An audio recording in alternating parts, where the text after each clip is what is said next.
If people are dieting now more than ever before, then why are nearly 1 in 3 American adults overweight? Dr. Gundry, who's helped thousands lose weight and feel younger and healthier than ever, says most people are not getting enough fat-burning MCTs from their food. MCTs are a special kind of compound that instead of turning into fat when you consume it, turns into ketones, which is a chemical that breaks down the excess fat in your body. So, by getting more MCTs in your diet, you essentially flip a switch that puts your body in caloric bypass mode, which can flush out excess fat and calories. And he's created an easy way for you to activate caloric bypass right at home.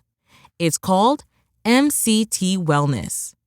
This powerful blend of fat-flushing MCT powders and antioxidant-rich polyphenols is designed to help you unlock your body's fat-burning, energy-producing potential. What's even better is that it's a delicious drink. I love how incredible it tastes. All you do is add a scoop to water, enjoy, and watch as you start feeling slimmer and more energized. So, if you want to experience a quick, easy, and effective way to melt pounds fast, go to GundryMD.com/energy and order right now to get up to 53% off your regular price order with a 90-day money-back guarantee. Again, that's GUNDRYMD.com/energy. What's the easiest choice you can make? Window instead of middle seat? Picking a vendor who sends a great gift basket? Outsourcing business tasks you hate? What about selling with Shopify?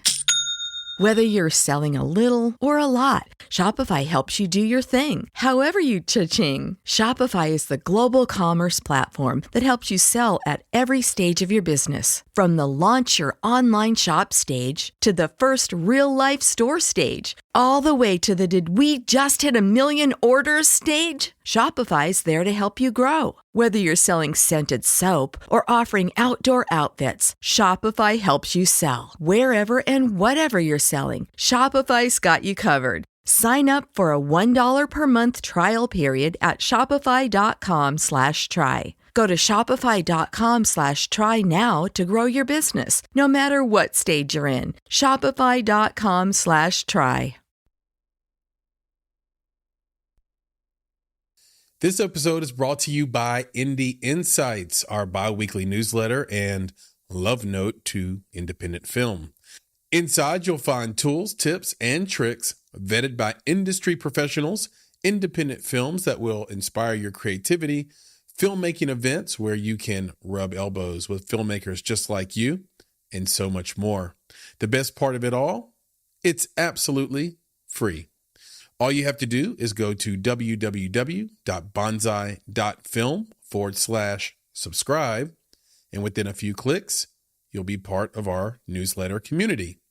Again, that's www.bonsai.film/subscribe to get Indie Insights, a free bi-weekly newsletter from Chris and Nick at Bonsai Creative.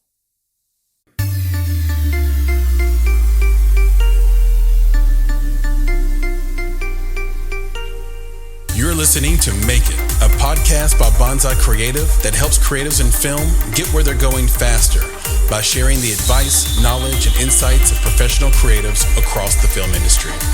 I'm your host, Chris Barkley, and with me today is my good friend and Make It podcast co-host, Nicholas Buggs.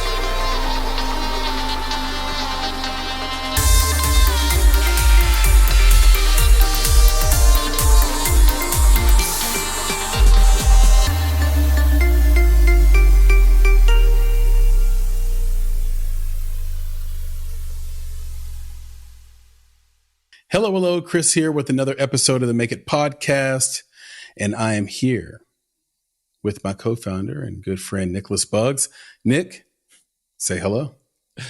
What's up, man? It's good to see you and that luscious, glistening hair of yours. You know, that's something that I can no longer say that I have, so, you know, I have to appreciate what you got going on up top, brother. You do glisten, though. This is true. I do glisten. I do. Yeah, you are glisten in the light. You know, especially if I got a little glistening. a little sweat, if I perspire a little bit, I glisten even more. So yeah, I get But you. I you are glistening. Yeah, you're like you're in full glisten. I wouldn't worry about it. No, I'm doing great. And I will tell you how I get this glisten. It's not necessarily natural. There's this brand called M/F, which I have been told or read that means male, female. And they have a list of really interesting, sort of a suite of very interesting beauty products. And one of them is called transformational oil. Well, when you said M/F, I just thought about Sam Jackson. Yeah. I thought it was to begin with. Like, exactly. I thought and then I found out it was male, female. Nice. So the vial is about this big, and it's sort of a, like a plunger, like a squeeze, and you just get a little bit of it and you squirt it into your hand, and then you just kind of do a once over. And then but here's the thing about transformational oil. You can use it in your hair. You can use it on your beard. You can use it on your skin. It's good all the way around. And they have these really weird, like I said, suite of products. They have pheromone cream. You rub it, put it on your neck, and then you're sitting off those pheromones, dog.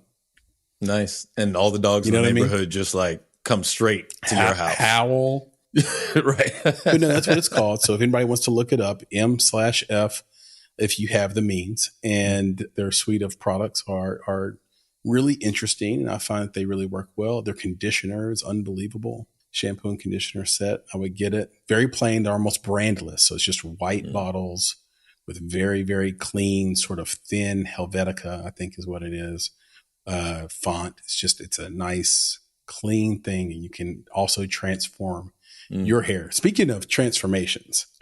So everybody that listens to this long term knows that I'm in beautiful Nashville, Tennessee. But for those people who don't know or don't listen regularly, might not know that, that's where I record this podcast from. That's where I'm sitting.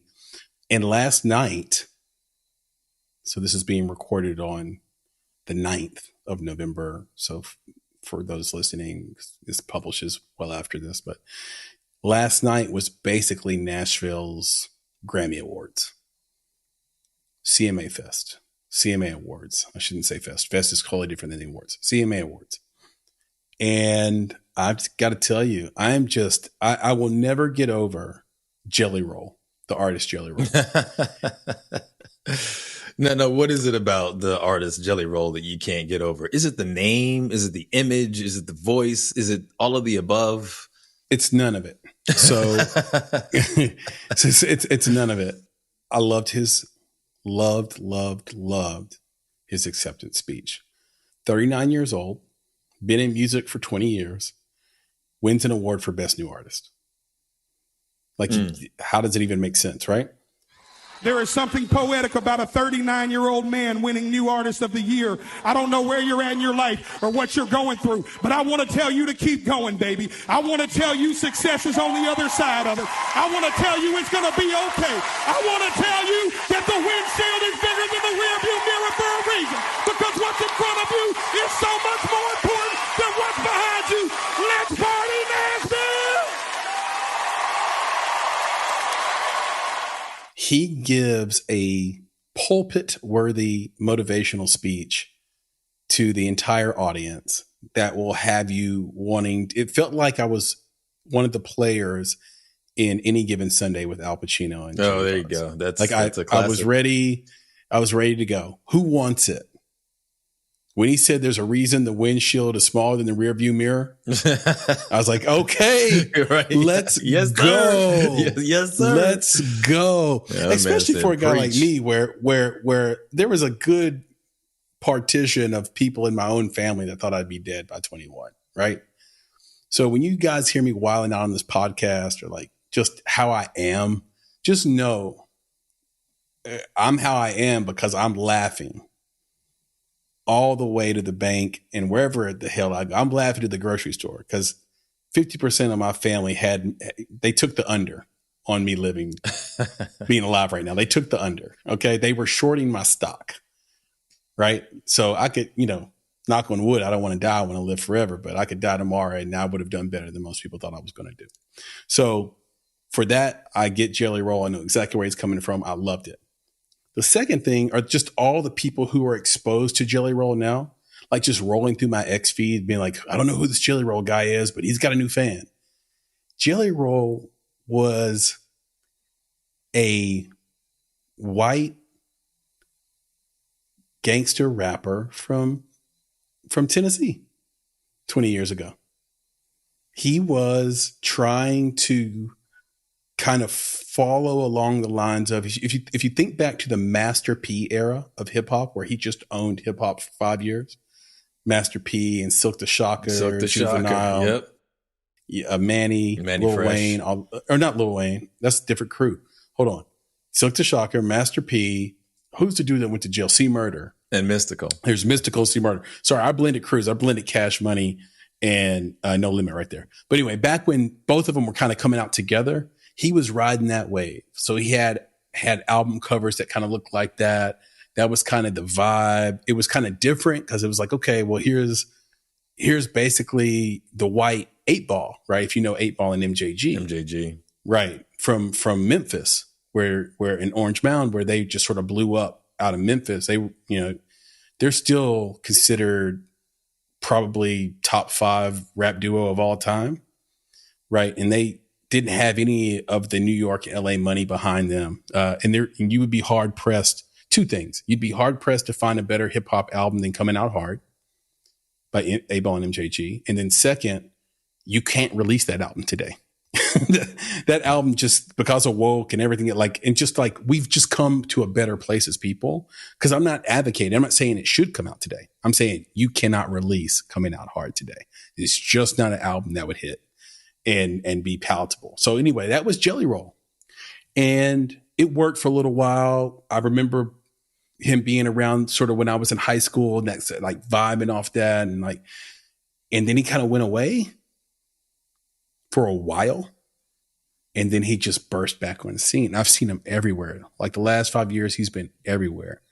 Kudos to his publicist team. Kudos to his wife, who he gave thanks to, his entire team.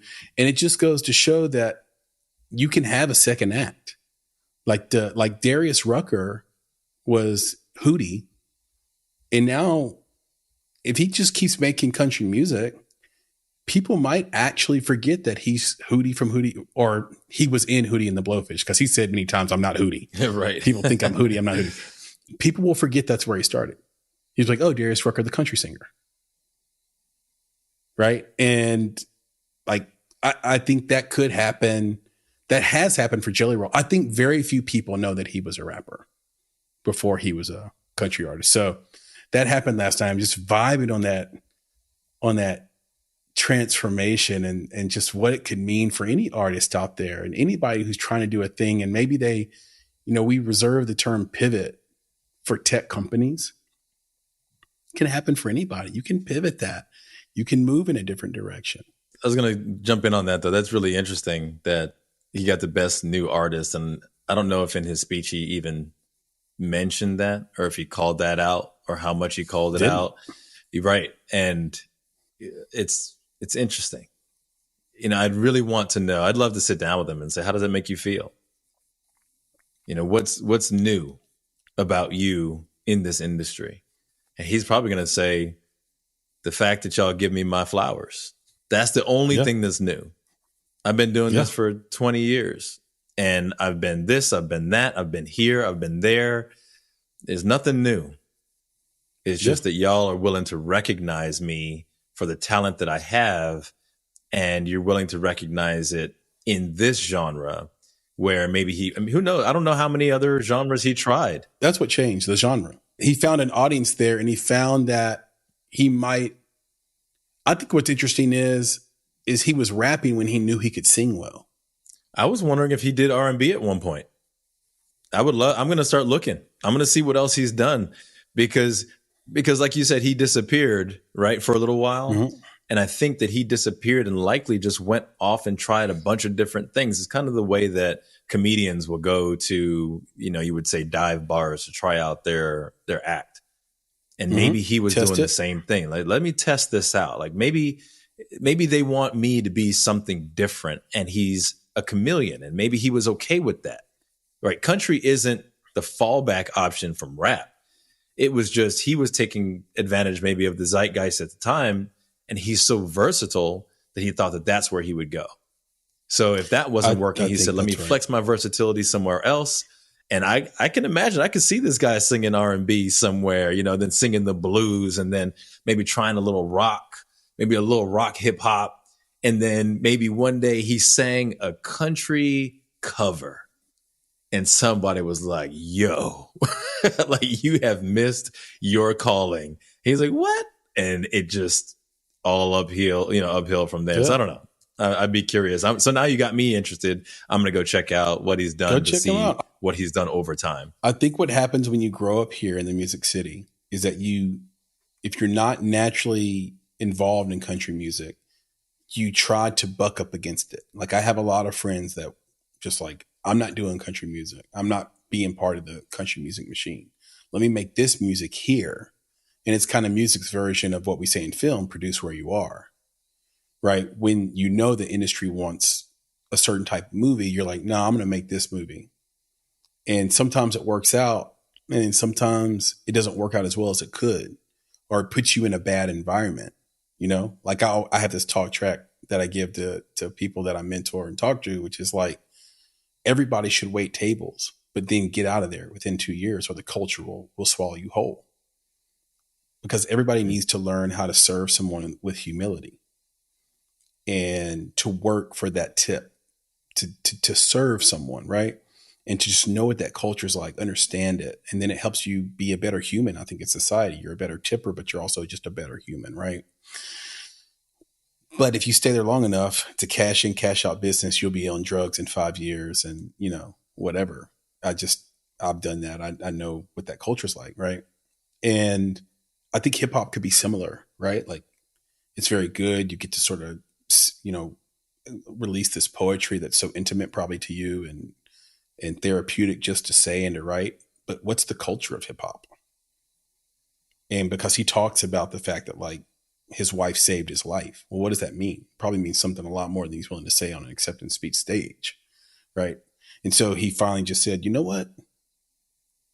Why am I fighting this? Like, this is the place where you can do country music and do it at a very high level. Right. And so I just think, I can see him finding his tribe. That might have been the thing. If he found a better tribe to be around that was more uplifting, created new opportunities for him, and he's thriving in that, which is great. And I'll definitely have to check out his acceptance speech because, you know, now I'm interested, man. I'm gonna check it out. Look, you're right about the zeitgeist. He probably saw Post Malone, who's rapping and singing, has similar tattoos, and was successful in that transition. He probably saw that country's becoming more inclusive. You've got a lot of Black country singers now. You've got country people doing hip hop, a lot of mashups. And he's like, this is the time. And timing is everything. So I mentioned kudos to his publicist because I just was thinking about the strike ending, which is kudos to all the actors and performers out there who finally are able to go back to work. I think it was harder on the actors than it was even for the writers because, first of all, I don't know if everybody realizes, I think they kind of intuitively understand it, but just to put a number on it or get close, approximation, there's only about 1,200 working writers in the industry. And so their solidarity cannot be matched by SAG, first of all. And they all know each other. It's like going to high school. And then second of all, you're dealing with far less people, so it's easier to resolve. And those people are all working, so they have sort of a longer runway, if you will, of finances.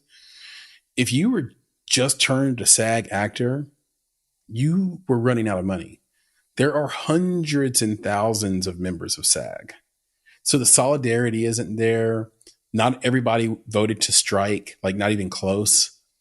And so it's a much harder negotiation. And I think in turn, even though I'm so glad that the strike is over, I think in turn we'll see that they might have gotten not as good of a deal as the writers. That's not a popular thing to say.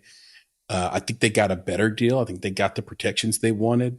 I am curious to see what this language is around diversity, inclusion. I'm curious to see what the language is around renewal, since this is only a 3-year term. I'm curious to see what those increases are with the streaming. So there are some things that Fran Drescher kind of put out there as an official statement from SAG-AFTRA that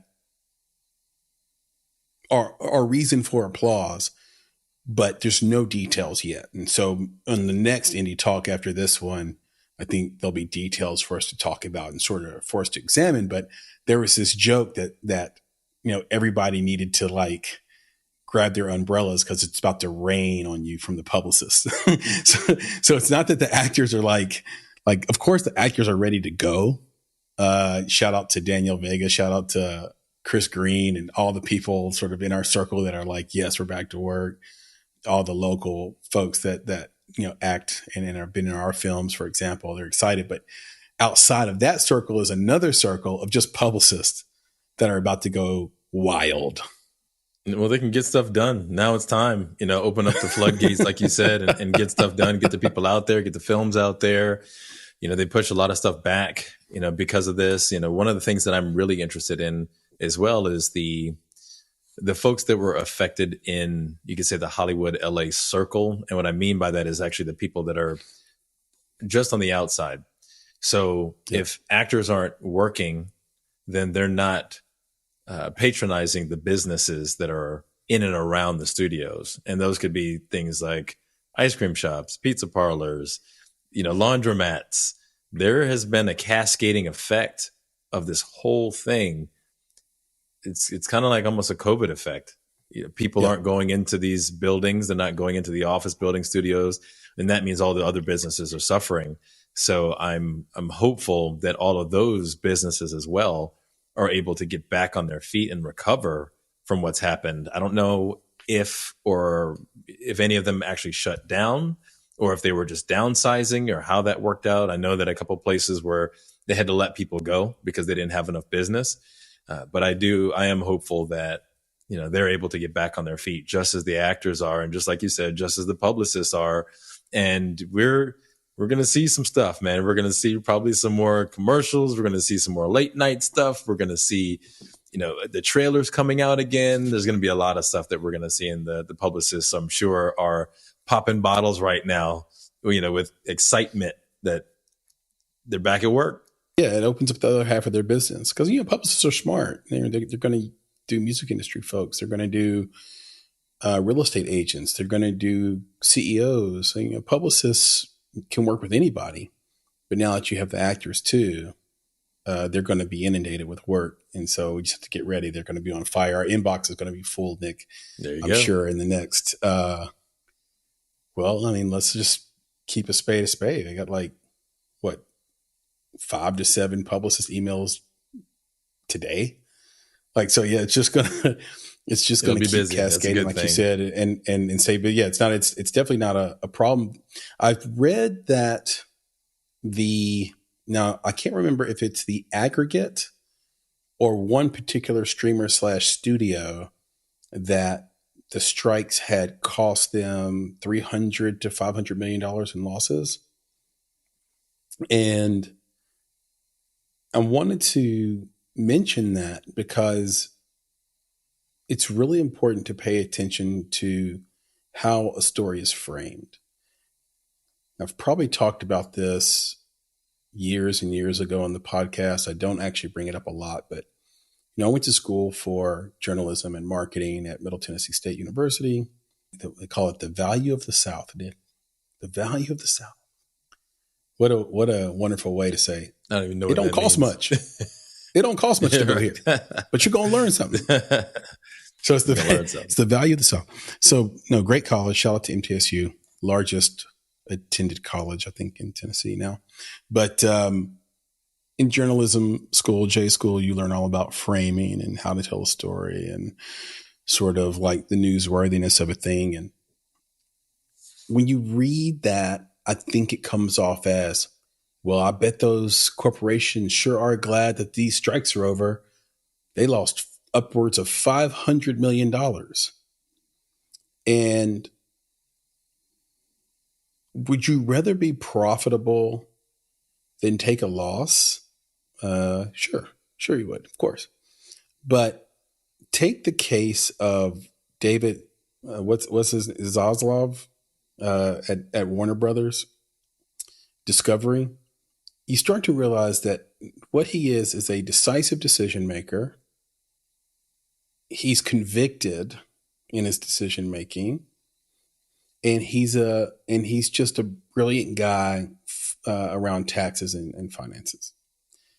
And if you look at Warner Brothers' financial statement from last year, they lost $4.7 million, something like that. And so you might say, well, how does a company stay in business if you lost $4.7 million? But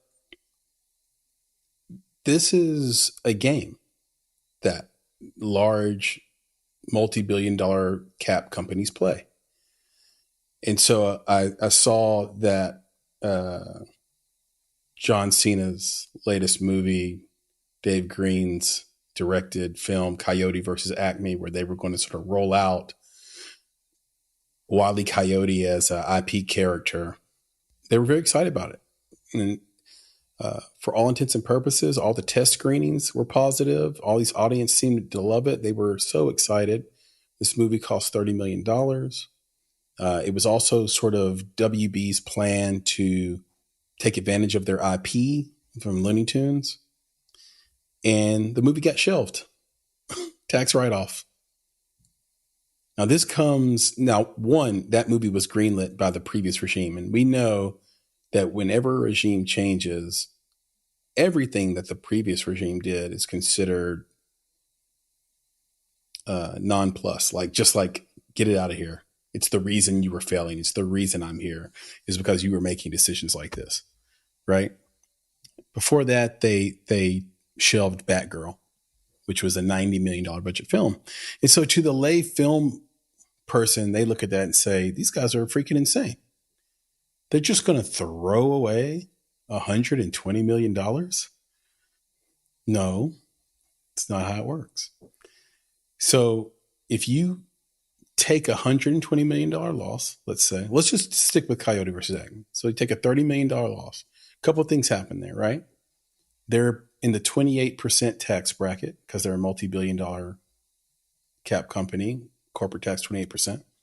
So you multiply that, times the number, 30 million, and you come up with something like 8.4 million that you get back in tax gains by not having to pay that as income, right? But,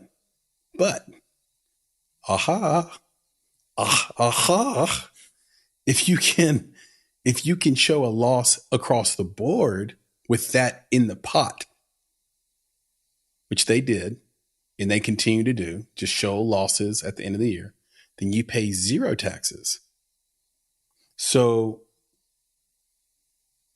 here's a company that had revenues last year of $4.2 billion, okay, that now pays zero taxes.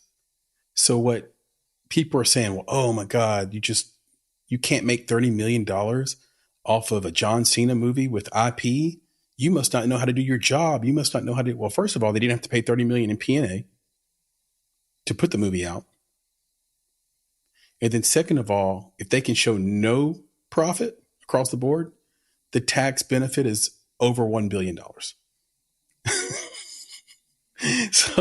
So when you're a company that's in the midst of a restructure like HBO Warner Brothers is, Discovery is, they're completely restructuring. They have a style they want to go with. They have a plan they want to go with. And it's all coming from the top. And these movies that don't fit into it, they're like, cool, we'll take a loss for a couple of years on paper, pay no taxes, save billions of dollars. And so it's just a game that they play. But for us, we're actually like, we don't get it, right? We hear that and we say, that's a negative story. I don't know. Papa Bear producer Papa Bear is like, oh, Collective Studios, $6 billion loss from the actor strike. Okay. Are they happy or sad? Because that $6 billion is potential $6 billion, not real. And if they can prove it's a natural loss, great. That's how the game works. We live in an upside down world, folks. Now, from the filmmaker's perspective, nothing is more heartbreaking. And it's proof that it ain't just about the money, folks. You make a $30 million film, your crew and cast and producing team puts their heart into it and their soul into it, and then you don't release it, you never get over it, Nick. Yeah, it's interesting. I don't know if they never get over. I'm looking at John Cena. He's moving on to the next thing, whatever he's working on. I think there's some folks that were attached to Batgirl in some of the smaller roles that were affected by it. That might have been not necessarily a breakout role, but one of the biggest films that they've been involved in. So I think that's the part that hurts for the smaller rolled actors that are in those films. But like you said, it's a business, and it's not like their movie was canceled by someone else. It's a choice that they made. So it's a business decision. And I'd be curious to know what that business decision is for canceling, Coyote versus Acme. Now, you said that there was some restructuring that was happening. And my thinking is, the first thing I think about that is like, oh man, I know what happened. I know exactly what happened. Coyote, he obviously got Me Too'd. That's what happened. Like something happened in the social zeitgeist where it's like, you can't be chasing that Roadrunner like that. Like that's not okay. Yeah. The situations you put this Roadrunner in. Yeah, well, that too. You can't do that, Pepe the Pew. You can't be rolling up on that cat like that, man. That's not cool. Those are some seriously inappropriate advances. And the same thing with Coyote. You can't be doing that stuff. You can't be coming after that Roadrunner like that, because in the current zeitgeist, that's 8-ball MJG. You can't be doing stuff that in 2023. So I don't know. That's the first thing I thought of when you said it got canceled. I was like, oh man, if it wasn't Me Too, he got cancel cultured in some way, shape, or form, where they were like, that's not cool. We can't do that anymore. So I feel bad for him. Cancel culture is fueled, Nick, by the fact that we've given everyone a voice. And one of the concepts you get taught in journalism and marketing, for example, just to call that back, is this idea of the marketplace of ideas. And in the marketplace of ideas, it kind of works like the hidden hand of true capitalism, not like the capitalism we have now, which is like crony capitalism or like social democracy or whatever, or socialist democracy. But they're supposed to be the hidden hand of the market. Well, and the same thing's supposed to happen in the marketplace of ideas, where the best ideas rise to the top and the worst ideas are discarded by the people. The people do it themselves. Like, oh, you're dumb. Out of here. Right? But now, because of the scale of social media and its power to beat traditional media to the punch, every Tom, Dick, and Harry that has an opinion, if it's funny enough, Charlemagne the God has this saying that, why believe the truth when the lie is more entertaining? Right? Like, we'll believe the lie as long as it's more entertaining. And I think Elon Musk has a similar refrain, which is something like, the most entertaining outcome will be will be the actual outcome. Whatever outcome is most entertaining is what people will pick. So that's a big part of the zeitgeist. Yeah, I tend to think that they don't believe the lie because it's more interesting or entertaining. I think they just perpetuate the lie. So they the truth is. That's what I mean. Exactly. Know the truth is. No, that's a great, Nick. That's a great point. Because I think that Nick, yes, that is a great way to put it, because I think all these people know it's not true, but it's fun to keep playing the dozens on these people, basically, right? Like, and to keep the joke going and to keep the meme economy going and to push these things forward. And so that could have been a thing. Like we were talking about Jelly Roll earlier, right? Of course, there was one person, one dum-dum out of all these people congratulating him and on his side. It was like basically put up a picture of him and Post Malone together and said, now, if these guys were black, they would not be getting the attention like this. It's like, come on. Interesting. Even if that's true, like, why shit on their parade right now? Like, why rain on it? Why pour salt on their success? Like, they're having success. They're having a moment.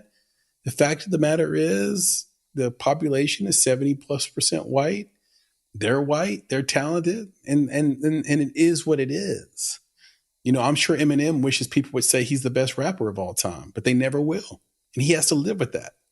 Well, I think some people might not give that to him, but I give it to him. Well, you know, all time is difficult. He's but the hip hop world, one of the top ever. The hip hop, there are people in hip hop, speaking of like Charlemagne, for example, he didn't even put him in the top 10. So, I mean, I think that's a thing that Black people do for like in hip hop culture specifically. So not maybe me and you, because we're not in hip hop culture, but in hip hop culture, Eminem has to fight for a mention. And those few guys that are honest about it, we'll bring them up. I think Joe Budden's been honest about it, for example. Well, I've seen him win the best rapper. I've seen him win those things where they do the poll, or where they do the tournament style, the cipher. You know, when they do the tournament style voting, where it's like you vote, you know, for these two and who's the best, and then these two, then who's the best, and those two go against each other. I've seen Eminem has won that. I think it ended up getting down to him and Jay-Z, and then he won it. It's always down to him and Jay-Z, right? Yeah, and I think you were saying something about cancel culture and the idea that everyone has, you know, I guess an opinion. For me, the cancel culture that's what drives into the picture, or what really for me what drives it is that you're not allowed to hurt anybody's feelings. Like that's right, it. because everybody can clap back at you. Everybody can talk back to you, and they can find their community, Nick. You remember Uncle Phil used to talk back to Will all the time, you know, when Will would say something about his weight. He could talk back, he could clap back, but now it's like you can't even make that joke anymore, because that's the new zeitgeist, is that you're not allowed to hurt anybody's feelings. I just can't imagine if D.L. Hughley was out there doing this thing. He's gonna, you know, he's got to do his thing on the radio. Exactly, whole different path, because that path wasn't going to work anymore. He was going to get. But tell canceled. me why you can't, because I have an idea of why you can't. Why do you think you can't make the joke? Yeah, I don't know what the pressure has been and where it exists and who's bolstering it when it just comes to you can't hurt anybody's feelings.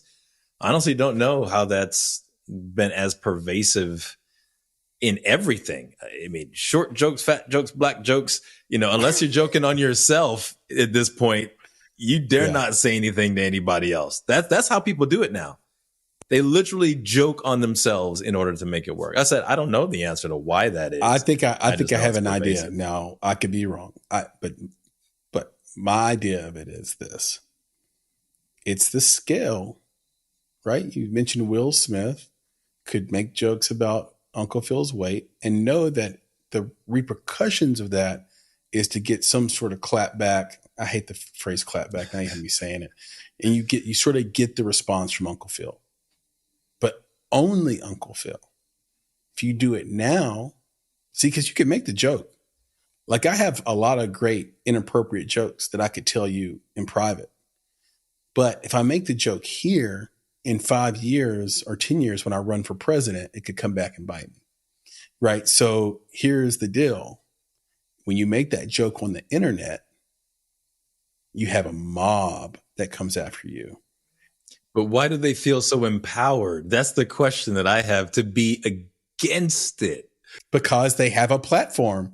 They've been given a platform, and so basically, if you make a fat joke online, your entire mob will be fat people, or fat people's sympathizers, or people with fat people in their life that they've seen hurt by those kind of jokes. And that will be the mob that comes to get you. Now, when you have 1 billion people across the planet on a platform, all you need is 300. Now, by percentage, that's nothing. But 300 people coming at you all day on social media, there's always going to be 15 to 30 of those people who are super, super entrepreneurial. Always. So that's the person who doxes you. That's the person who finds your personal address. That's the guy who finds out where you work. That's the woman who calls the place and says, I want this person fired right away. That's the person who calls your family. That's the person who stalks your kids. That's the person. There's 30 people in that group that take it too far. I'm going to go find the people once that happens one time, yeah, then you never make that joke again. Yeah, that's what that I'm happens gonna do. to you one time. I'm gonna find it. Somebody out there. So there's some little group out there that hates Coyote or hates the idea, or even Acme. You know what I'm saying? Like Acme, what did Acme do? Acme was the largest makes dynamite, right? weapons conglomerate in the known universe. Exactly. So somebody was like, that's the Boeing Monsanto, Halliburton of cartoons, and we don't want them. I'm going to check it out. They got canceled. I'm going to figure it out. But there was a movie, one of those Silent Bob and Jay movies, where they literally hunted down people who talk shit to them online, and they went to each one of their houses, knocked on the door, read it, and said, "Did you say da da da da?" And then they beat their ass right there on their front porch, and they just went to each house. If only, and it's right? just kind of just like the reverse of what I described, right? Like if somebody actually showed up to your house for the bullshit you say online and beat your ass on your porch, you probably stop doing that. But we can't do. That's how it used to work. That's how it used to work. It didn't work that way anymore. You can't go to that many houses. You can't beat that many asses. You feel me? Like can't beat that many asses. You can't beat that many asses. Now, in terms of Coyote, one of the things that I should mention as well, just to be completely accurate to the story, is that the new direction they're going in, they've pushed their chips in on Dr. Seuss. So those movies are already in development. They're going to do a new Cat in the Hat. And they're going to do another Dr. Seuss book. I think it's like, Oh, Where Are something. I don't know. Oh, Where Art Thou? Yeah. I think that's no, what not it Where is, Art right? Thou. No. Is it the one, the Places You'll Go? Is that what you're talking the Places about? You'll Go. Oh, the Places You'll Go. Thank you, Nick. Dr. Seuss. They're going to make a movie out of that. And they're actually going to make like a world, like a universe out of that. So you're going to see a lot of like movies and spinoffs that come through that IP. And, to me, and your point that we've made over and over on this podcast is, but it is all IP. Yeah. And you're just making your choice about what IP you want your brand, your name, and your reputation tied to, right? So that's all that is. We see this playing out with the Marvel movies at Disney right now. Like it's going in a direction that the audience doesn't necessarily like. This new Marvel movie is, I think, being described as weird at best. And it's kind of alienating some of their core audience members. But this is what happens when an executive or a team says, we're going to go in this direction and I'm going to stake my reputation and brand on this. This is what we're doing. And then when there's a regime change, they'll go in a different direction. Who knows how long Bob Iger, they took Bob Iger out of retirement. He said, come back and save us. Like we gotta figure this out. Come back and save the ship. And who knows, if Bob Iger is going to be able to do it. What is his style? Like this stuff really matters in the film business. This is why you have so many types of Batman. It's just a different way to tell a story. Everybody tells the same story a little bit differently with a little bit different flair and style and decisions. And then you have to wait and see, is the audience going to embrace it? Like, I'll give you a question. 5-second poll question, Nick. Do you think audience embraced Michael Keaton's Batman more or Christian Bale / Chris Nolan's Batman more? Because I would say those are the two most loved Batmans by far, right? That's almost impossible to say because of the time that they came out. And there are also great stories behind both of those characters or both of those portrayals of Batman. So more, I couldn't say at all. Those are just two. It's tough, right? Yeah, it's just, they're different. They're completely different, but they're great. There's other ones that were in between that were not so great. That's easy to say. It's like, nah, that guy did not play Batman in the way that Batman aficionados might want it played. Or the Michael Keaton Batman had a certain level of darkness that others didn't. They kind of moved away from that and moved more comic book Batman. So depending on which side of the aisle you were on, you could hate either one. You could have said that Michael Keaton was too dark, and then you could have said that someone else was too comic booky. who knows? But yeah, those two though, that's too difficult. Because I don't even know. I enjoy both of them, and I really couldn't say which one that I would embrace more than the other. But don't you find it remarkable that they're so vastly different but equally loved? I think that's kind of the point of the question is like, yeah, you can tell the same story in a vastly different way and have them both be loved if you tell that story the right way. Like, I think that's the lesson that we take away from it as filmmakers. Like, what's the right direction? We don't know, but we do know story is king. So if you have a great way to tell it and you have great performers, again, shout out to the actors and Fran Drescher and SAG, you have a shot at telling a story that people are just going to love. By the way, if you want a third option that's not film related, so completely esoteric option here, check out the album Born Like This by MF Doom. And I believe the song is called Batty Boys. Batty Boys. Go check out the song Batty Boys for a new take on Batman. And I think that one also works and is equally beloved.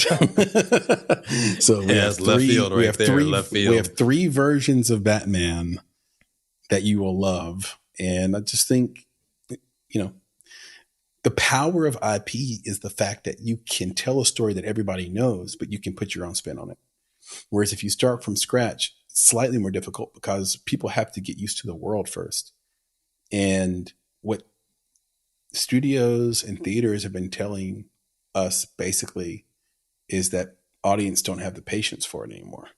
That's a little too bad. Well, I'll just give it to you. For me, is that when you're specifically talking about the Marvel world, the thing that I don't have patience for is bad writing.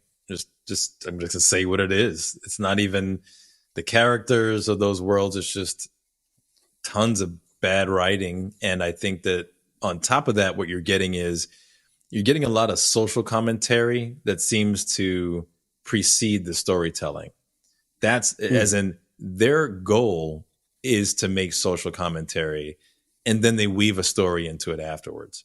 It's not where it should be the other way around. Like, what is the story Correct. You're trying to tell? Who are these characters? What are they about? And I think it went the other way around. So every time I watch one of these Marvel shows, I see the same thing. The movies, I think they're moving in that same direction. So it's like, I don't want to see the next one that comes out. I'm skipping it. Just like I skipped half of the last several TV series that they came out with for the same reason. It's like, oh, this is garbage. Let me go watch a real story somewhere, because this isn't it. And then, of course, with Marvel, one of the big challenges is that all of those stories have to be interwoven in some way, and they've been struggling to make that work out. It's if you're not 100% in, especially on the comic book side, I think it could be very difficult to understand how all of these worlds work together and make sense of it all. It's just like, this is too much. Just stop it all, take a break, get some good writers to tell a good story. If you need to weave in some social commentary in there, that's fine, but stop it. Just take a break and reset. And then I think they can have a new life on the other side of this nonsense. So we'll see. I love the way you position that.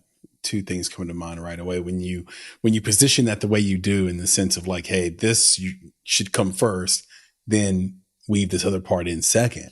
It reminds me of Roxy Baldovin. You speak English because it's the only language you know. I speak English because it's the only language you know. Right. Right. It's kind of, and then the other thing is people just don't like change. If you start a story a certain way with a certain tone, you kind of have to stick to it or start a new sort of franchise. And what, I'll give you an example. What was the number one candy bar in 1962, 64, I think? Do you know? Mr. Goodbar. That's a great guess, but no, it was Snickers. What was the number one candy bar today? Snickers. Correct. So as much as things change, things stay the same. Snickers is just a superior candy bar. People are used to it. And Snickers doesn't have to change anything. They don't have to change the color of the candy bar. They don't have to do like what M&Ms do and like change things. They don't have to like make white chocolate peanut butter cups like Reese's. They don't have to do anything. Just give me a Snicker bar. It's worked. It will continue to work. It is a great combination of caramel, nougat, nuts, and chocolate. And it will always work. So speaking of trivia, we should bring on producer Papa Bear for a little bit of one of our favorite segments, I think. Things we should know. Papa Bear? Hey, guys. How are you doing?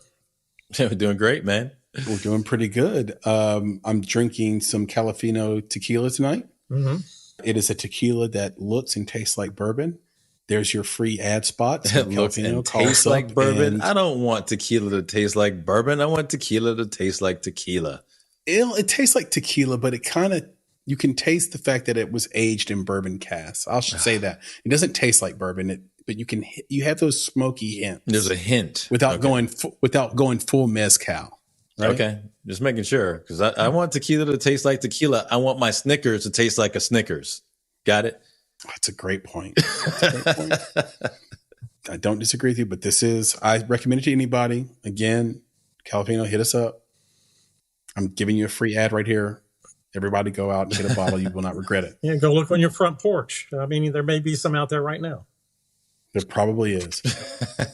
Well, I don't know if you should know this or not, but one thing you should know is that when actors went on strike, no money's rolling in. So they got to do other things. But a lot of actors had previous lives. They had previous things to fall back on. So tell me, what actor has had a scientific paper published in the Journal of Chemical Education while in high school, and another titled Frontal Lobe Activation During Object Permanence in the Journal of Neuroimage while at Harvard's Laboratory of Infant Study in the Department of Psychology? Does that sound like an actor to you, or does that sound like a scientist misplaced? That sounds like Mayim Bialik. Yeah, I was going to say Mayim Bialik as well. And producer Elise says she has a guess. So I was going to guess Mayim Bialik, or I was going to guess the actor from the show, the Good Doctor, who I hear is actually really, really brainy. Yeah. But I don't know his name. But if I get it, but if that's his name and he's the same actor, I want to get points from you, Papa Bear. Well, okay. Well, both of those are really smart people, and I'm sure they've done some great things in their past. But no, wait, can we get a clue? Is this a modern actor, or is this an actor from? It is a modern actor. Yeah, this person went to Harvard between 1999 and 2003. Okay, so a little older than I was thinking. Okay. I don't know. Who is it? Is it Ross from Friends? No. He went to Harvard, right? What's his name? Yeah, but he was a paleontologist. Okay, so it's a little. He wasn't a neuroscientist. I'll give you one hint. It's a woman. Oh, God. Okay. By the way, thank you, producer Elise. Freddie Highmore is the actor from The Good Doctor. Shout out to Freddie Highmore. Did Elise have a guess? She's already looked it up, probably. Elise is not the type of person to cheat, but because she's not the type of person to cheat, she's most likely to get away with cheating. That's the paradox. That's the paradox of life, right? Oh yeah, her guess is Natalie Portman. Yeah, and that's correct. It's Natalie Portman. That's excellent. That's excellent. Wow. Yeah. What do you think about that, Nick? Like, there are people that just win the genetic lottery. And I would have to put Natalie Portman in that group of people. Natalie Portman did one of these, Bear Grylls survival things as well. Bear Grylls. What a name. And I think she spoke a little bit about her background in that as well. And I was like, wow, I had no clue. Yeah, her birth name was Natalie Hirschlag. She was born in Israel, in Jerusalem. That's good to know. I did not know that. But I think there's a lot of actors like that. What's Harrison Ford's real last name? I think his real last name is like a little bit more complicated than Ford. It's a little more complicated than Portman, right? Chevrolet. Yeah. Right. Yeah, Chevrolet. Harrison Hyundai. So that's incredible. And I do think about people like her and Mayim Bialik, and Yeah, she's got a bachelor's in psychology, and Mariah Carey would be another person who's like, wow, really? Yeah. 7 octaves of range and you're gorgeous. Like, how did this happen? Right. And I'm sure she's had her own hardships and would say, yeah, but you don't know about this. Right. Of course. And we had a lot of guests on our podcast that are like that. Yeah. That just like, they just have all the talents. Yeah. You just have to pick which one. You just got to pick. That's the hardest part too. That's the worst trick, is when you are pretty good at a few things. It's better to be super talented at one thing and horrible at other things. Like all these super achievers that I've been around are really great at the thing they do and are absolutely atrocious at everything else. Well, I was going to say, we've had Alexei Gambas on. He's a microbiologist? Mm-hmm. Brilliant. Geneticist. Yep. Also a great filmmaker.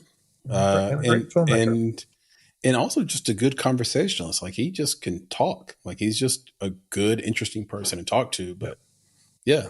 Now I have a friend, shout out to Rioville, producer, R&B artist in town.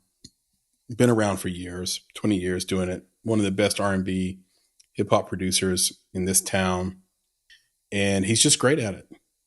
But boy, oh boy, his living space is going to be filthy. Holy moly. He said, but the other things. Anyway, producer Papa Bear, thank you so much. We need to move on to, wait, are we doing this tonight, Nick? Are we doing a culture check? Yeah, I think so. Checky? I think so. Okay. It's a tough one, but we're gonna try this out. You'll have to get one of those jokes that you talked about that maybe isn't gonna get you canceled, but maybe just in the middle somewhere after the culture check, because it is somewhat of a somber culture check, but I just felt compelled to talk about it. So let's walk into the culture check. And this is what it's about.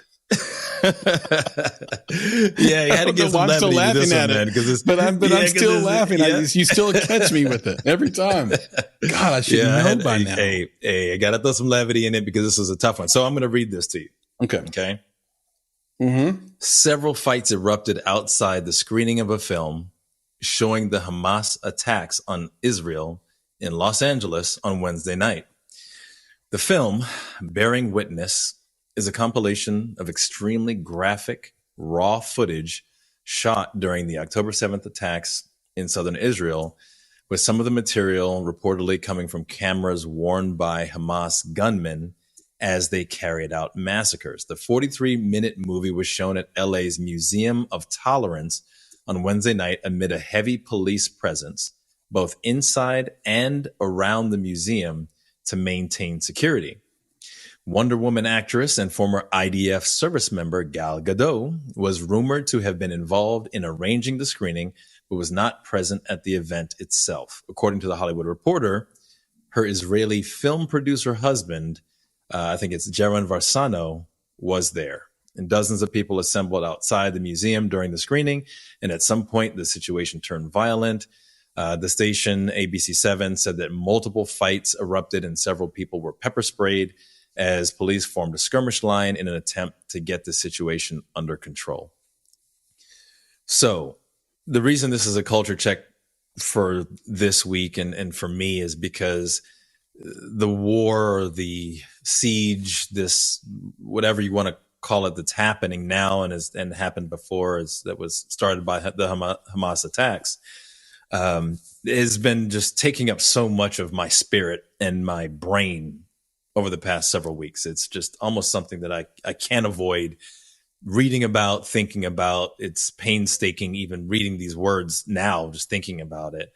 But now thinking about the fact that someone would take this content and have a screening of this footage of something so horrendous and horrific, but at the same time, so polarizing, and not expect this type of behavior to ensue.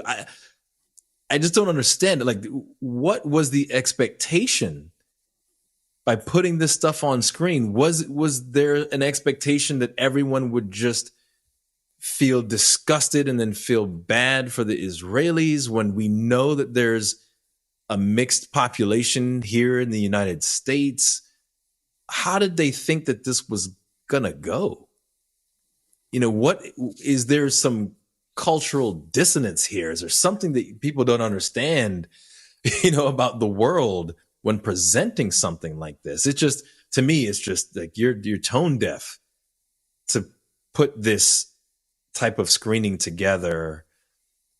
It was insane to me. I don't know, Chris, if you've seen any of the footage. I think a lot of people have seen some pictures that have been somewhat censored. You might have read some of the things that have happened that are disgusting, but I myself have seen some of the footage, and I don't want to see that again. It is not something that I would say, lay person, any person outside of it should ever bear witness to. So to put that on screen, hold a screening at a theater, to me, should be culture checked in so many different ways. And we'll see what happens with Gal Gadot and her husband post this. We'll see what happens to this theater post this, right? Is this something that, are they going to get canceled or not? I don't know how the culture is going to handle it, but I just can't believe that they did it. There's a lot to dig into there. I've purposely avoided the video and the imagery. I have read a lot about it, and I've heard a lot about it, and heard and read very, very graphic descriptions of what Hamas has done. A couple of things to dig into here, though. One, we mentioned earlier, timing is everything. So to show the film sort of at the height of everyone's fervor and the height of everyone's sort of protest can proven to be inflammatory. Like, it's going to, create a cultural mix-up, which is kind of what happened there. Now, location is important and industry is important. I don't think they're going to be canceled. This is a Israeli friendly industry. Even though you have had actors come out and be sort of, but let's look at Palestine. We were talking about that when I was in it. This is like a unusual indie talk or unusual conversation, because I've mentioned journalism school a lot, but we were talking about the framing of Palestine versus Israel back when I was in school in 2008, 2007. So again, the more things change, the more things stay the same. We were always talking about that, but this isn't really about that, because there's Palestinians and then there's Hamas, and they're not the same. If we take our own community, for example, Nick, there's black folks, and go there's Chris Rock. Well, you could go Chris Rock. I wasn't going to, but there's black folks, and then there's people who are like the Brotherhood of Islam in the black community, right? And so basically, that's that Martin Luther King Jr., Malcolm X divide, right? That splits our community still to this day. And by the way, getting real tired of people calling him Martin King. The people who are on the other side of it are disrespecting him on platforms, major platforms, in debates, where the sort of Ibram X. Kendi supporters keep calling him Martin King. Stop it. Come on now. You wouldn't even be able to speak on the platform without him. Call him Martin Luther King. Call him Dr. Martin Luther King.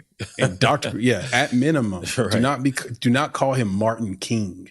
It's getting on my nerves. So when you look at what Hamas did, I think there's just a clear line of demarcation there. that maybe Gal Gadot's husband said, there's not going to be a problem here because this is Hollywood. This is the movie business. And this is America, where we don't stand for what Hamas did morally, regardless of what the sort of multi-decade conflict is. So this is just a murder spree, Right, by a group that does not represent Palestinians. And I think had the film maybe been different, there may have been no fighting, but yet more understanding. and that's my thing. That's what I was curious. I mean, this is the footage. That's the part for me that I don't understand. It's one thing to have a film to talk about. Maybe it's the conflict. Maybe it's to talk about what you just mentioned, which is the horrendous things happened. But I'm just telling you right now, and I guess I'm telling the audience, don't look at this stuff. Don't do it. It's bad enough to read it. Don't look at it. Do not. It stays with you for life. Do not subject yourself to it. It's disgusting. So don't do it. And it doesn't. Nothing. I guess my whole point is that nothing good comes from being exposed to that level of just disgust. I mean, it's just. Nothing good comes from it. And I think that's why I'm compelled to have a culture check on it, is that no one needs to see it. It doesn't need to happen, whether it's conflict between people who were there at the theater or otherwise. It will stick with you if you watch those types of things. You will never get it off you. You can't wash it off you. And so I would just advocate for anyone else, because this is a film. I mean, it says a title. It's called Bearing Witness. Don't show this film in your theater. Don't watch this film if it becomes available to you, because you will not be able to get that stink off of you. And you might end up in a situation like they were at this theater, where fights break out and police are there and you get pepper sprayed. There's no reason. Again, nothing good comes of it. So just stay away from it. It's like poorly timed Faces of Death video. If you remember those from back in the day, where they're basically snuff videos. And as a microculture check, I'll just say, if you go and watch a movie like that, you have to at least do the homework of understanding the conflict, understanding the people, and understanding Hamas a little bit. So I'm with you, Nick. The timing's bad. Don't need to go watch it. And it's better for you just to understand why this conflict may never, ever be resolved, because Hamas just doesn't believe what the rest of the open society and free world sort of believes, which is that life is precious. And so the disagreement is vast. So anyway, beautiful and perfect culture check. And I think a very poignant one. And the reason why I think it's great to bring it up is because filmmakers are people too. Like, what filmmaker could avoid the headlines of this conflict? What filmmaker could avoid the headlines of Ukraine versus Russia, which we haven't talked much about, but I think it's because me and you have been around long enough to know this is just like a proxy war that is more about global positioning than anything else. Exactly. All right, man, let's wrap this thing up. It was good. This has been fun. We have a lot happening between now and the rest of the year. So I think obviously we're going to hear a lot about Thanksgiving. We're going to hear a lot about Christmas. We're going to hear a lot about New Year's, and we're going to go into 2024 with some new stuff, stronger, better than ever. Super, super pumped about what we are accomplishing. And this audience has been supportive and been with us all the way along for the ride. Cannot wait to hear you tell this audience why you've completely disregarded turkey and on Thanksgiving. So that's a little, in the business, we call that a tease. So come back next time to hear why Nick has completely disregarded turkey and will not have it on his Thanksgiving table or any Thanksgiving table he attends. It's true. He's laughing because it's true. And he'll talk to you about that on the next one. Speaking of new, We have unleashed a couple of new handles, _Make It Podcast. That's really the cool new place to find us. If the cool kids are trying to go there, right? They're going to _Bonsai Creative. They're finding us in those places they've always found us at. They're finding us at bonsai.film. They're finding you at Nick at bonsai.film. They're finding me on X. But now there's a new place, _Make It Podcast on Instagram and on X. You can also find a new Make It page on Facebook. So this is where we're going with the podcast. We're trying to sort of reduce the feel of this being sort of a company's podcast. The way I described it, Nick, earlier to a colleague of ours is like, no one would listen to the Chick-fil-A podcast. No one would listen to sort of the REI podcast. I don't know if they doubled down and it was the cows who were actually doing the podcast and they were telling everybody to eat more chicken.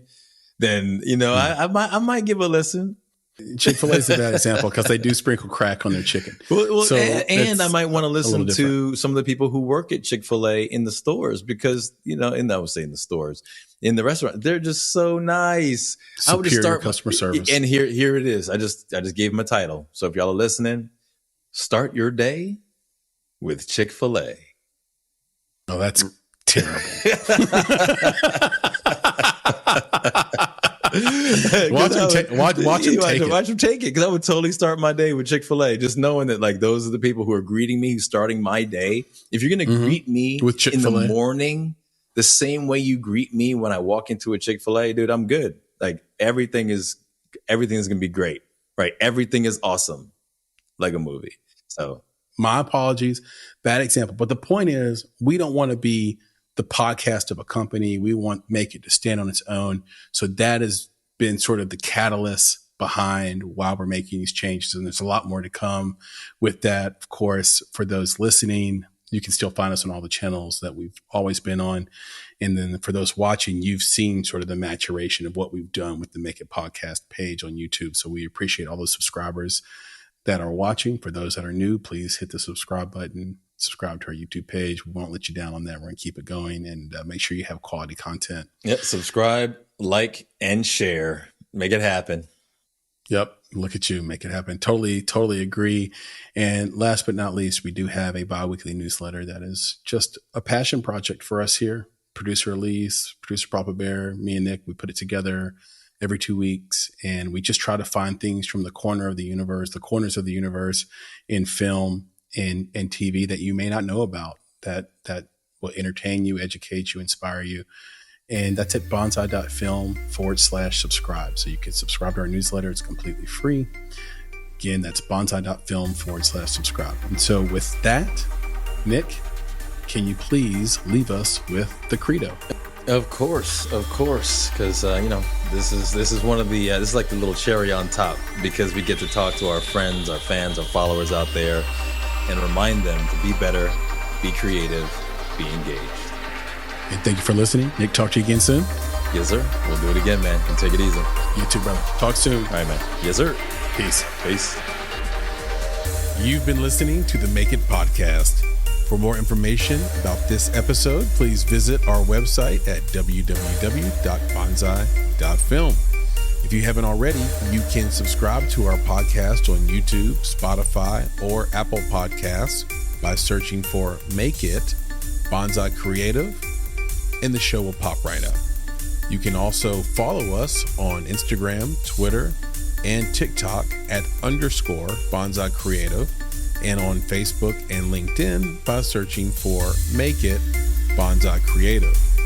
In addition, you can provide feedback to us via email at contact@bonsai.film. You now have the opportunity to support the production of this podcast. If you love Make It and are a true fan of what we are trying to accomplish in the indie film community, please consider supporting our Patreon page. We spend a combined 35 hours a week producing each episode. We do this with a small team of go-getters that are passionate about film and connecting people with similar interests across the globe. And we have lots of goodies in store for our supporters, including bonus content,